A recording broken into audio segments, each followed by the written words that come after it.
বিসমিল্লাহির রহমানির রহিম। আসসালামু আলাইকুম। কেমন আছেন আপনারা সবাই? আশা করি ভালো আছেন। আমি রোজিনা কুকিং অ্যান্ড ব্লগতে চলে আসলাম আপনাদের সামনে আজকে একটা মজাদার রেসিপি নিয়ে। একদম সহজ, অনেক টেস্টি পাকা আমের স্পঞ্জ কেক খুব সহজেই তৈরি করে নিতে পারেন ঝটফট। এই পাকা আমের কেকটা অথবা ম্যাঙ্গো কেক অনেক টেস্টি খেতে। একবার তৈরি করে খেয়ে দেখবেন কতটা মজা এই কেকটা। চলুন কথা না বাড়িয়ে মূল রেসিপিতে চলে যাই, দেখে নেই আজকের এই পাকা আমের কেক রেসিপিটা, অথবা ম্যাঙ্গো কেক বলতে পারেন। তো আজকে আমার এই পাকা আমের কেক রেসিপি ভালো লেগে থাকলে এই ধরনের মজার রেসিপি পাওয়ার জন্য আমার ইউটিউব চ্যানেলকে সাবস্ক্রাইব করে আমার ইউটিউব চ্যানেলের সাথেই থাকবেন। পাশে টাকা বেল আইকনটা ক্লিক করে রাখবেন যাতে করে নতুন নতুন ভিডিও আপলোড দেওয়ার সাথে সাথে আপনার কাছে পৌঁছে যায়। তো চলুন মূল রেসিপি দেখে নেই, না টেনে পুরো ভিডিও দেখবেন। আশা করি আজকের এই ম্যাঙ্গো কেক রেসিপিটা আপনাদের অনেক ভালো লাগবে। দেখুন কতটা সফট কেকটা। এই ম্যাঙ্গো স্পঞ্জ কেক রেসিপিটা ভালো লেগে থাকলে রেসিপি দেখে লাইক দিয়ে শেয়ার দিয়ে দিবেন।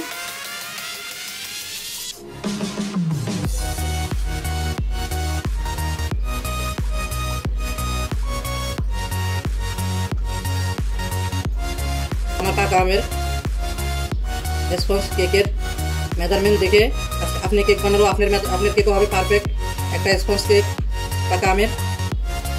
এই মেজারমেন্টগুলো ফলো করলে একদম 100% একটা কেকের রেসিপি করতে পারবেন।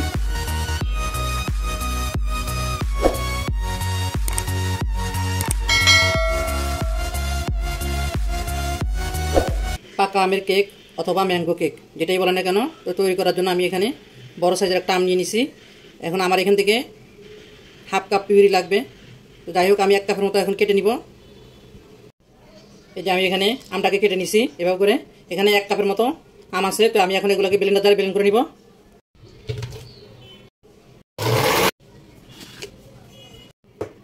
এখানে আমি একটা কেকের মোল্ড নিছি, এটা 6 ইঞ্চি একটা মোল্ড। আমি আজকে যে যতটুকু পরিমাণে কেক তৈরি করবো এই মোল্ডটাই যথেষ্ট, এর থেকে বড় দরকার নাই। তো এখন আমি এটা মধ্যে কিছু তেল নিয়ে নিছি, যে রান্নার সয়াবিন তেল। এখন এটাকে ব্রাশ দিয়ে পুরো এটা ছড়াই দিব। এই তো তেল ব্রাশ করে আমি মোলটা পুরোটা লাগাই দিছি, এই যে সুন্দর করে। এই মোলটা পুরোটা এর ভিতরে আমি কিছু ময়দা ছিটিয়ে দিব। ময়দাগুলো আমি হাত দিয়ে লাগাই দিচ্ছি, ভালো করে লাগাই দিতে হবে। লাগাই যেগুলো বাড়তি থাকবে ওগুলো ফালাই দিব। এই যে দেখুন মোলটার ভিতরে একবারে ভালোভাবে আমি ময়দাগুলো ছড়াই দিছি, এই সাইডেও লাগাই দিছি। এতে করে হবে কি, মানে আমি যখন কেকটা এখানে করবো বাফে দিব তখন আর মানে লেগে যাবে না, আর সুন্দর মতো কেকটা উড়ে চলে আসবে। তো এখানে আপনারা বেকিং পেপারও ব্যবহার করতে পারেন, অথবা যে কোনো লেখালেখির কাগজ ব্যবহার করতে পারেন, তার থেকে এটাই বেশি ভালো হয়। একটা মিক্সিং বোল নিয়ে নিছি এখানে। এখন আমি দিয়ে দিব এখানে 1/3 কাপ চিনি, দিয়ে দিব 2টা ডিম ভেঙে নিছি। এখন এটাকে আমি ভালো করে বিট করে নিব। ডিম আর চিনি এমনভাবে বিট করতে হবে যাতে করে চিনিটা গলে যায় আর ডিমটা এরকম একটা কালার চলে আসে। তো আপনারা হাতের কাছে ইলেকট্রিক বিটার থাকলে সেটা দিয়ে বিট করে নেবেন, কারণ সেটা দিয়ে করতে একদম সহজ হবে, ইজি হবে। আমি আপনাদের বোঝার সুবিধার্থে আমি হ্যান্ড উইচ দিয়ে করতেছি, আর অনেকের ঘরেই ইলেকট্রিক বিটার থাকে না, সেজন্য আমি হ্যান্ড উইচ দিয়ে করে দেখাচ্ছি। চিনিগুলো সুন্দর মতো গলে গেছে। এখন আমি এখানে দিয়ে দিব 1/4 কাপ রান্নার সয়াবিন তেল।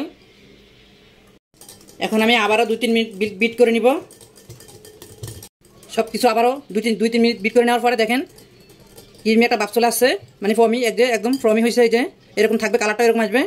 এখন এই পর্যায়ে আমি এখানে আমের পিউরি দিয়ে দিব এখানে 1/2 কাপ আমের পিউরি। আপনারা কম বেশি করে দিতে পারেন এখানে। তো আমি 1/2 কাপ দিয়ে দিলাম। এখন আমি আমের পিউরিটাকে একটু মিক্স করে নিব। এই তো পিউরিটা মিক্স করে নেওয়া হয়ে গেল। তো এখন আমি এখানে ময়দা দিয়ে দিব। এখানে একটা বাটিতে আমি চালনি নিয়ে নিয়েছি, 1 কাপ ময়দা চেলে নিব। এখানে দিয়ে দিব 2 চা চামচ বেকিং পাউডার,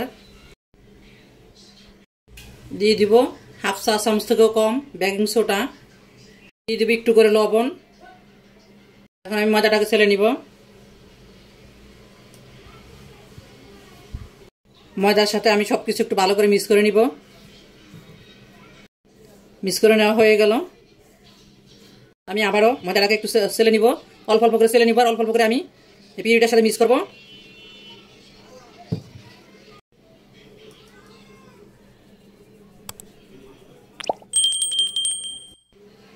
ময়দাটা কিন্তু আমি একবারে দিব না, আমি অল্প করে একটু দিছি, আর বাকিগুলো রয়ে গেছে, এগুলো আবার পরে দিব। এটা মিক্স করে নিব আগে।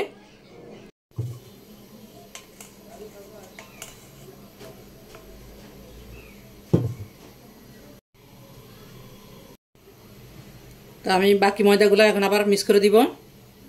একদিকে থেকে এভাবে করে হালকাভাবে ঘুরে ঘুরে মিক্স করতে হবে, দুই দিকে থেকে ঘুরানো যাবে না, তাহলে কেকের ইয়েটা নষ্ট হয়ে যাবে, ব্যাটারটা নষ্ট হয়ে যাবে বলতে কেকটা ফুলতে চাইবে না আর কি, সেটাই। তো চেষ্টা করবেন একদিকে থেকে এভাবে ঘুরে ঘুরে মিক্স করার জন্য। এই যে দেখুন পারফেক্ট একটা ব্যাটার তৈরি হয়ে গেল, একদম এরকম থাকবে ব্যাটারটা, একদম এরকম।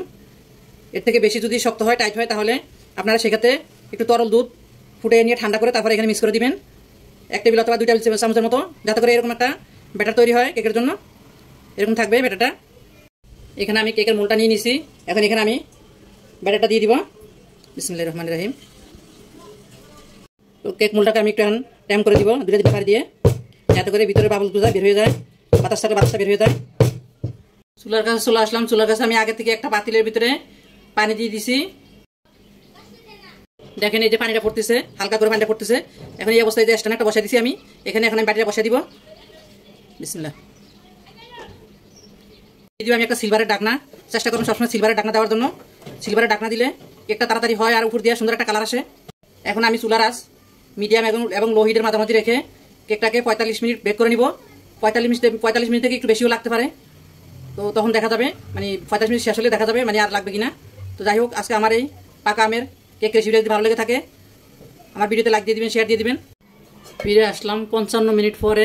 45 মিনিট আমার ফিরে আসার কথা ছিল, তো আমি আরও 10 মিনিট বেশি রাখছি। তো দেখি এখন কি অবস্থা আছে।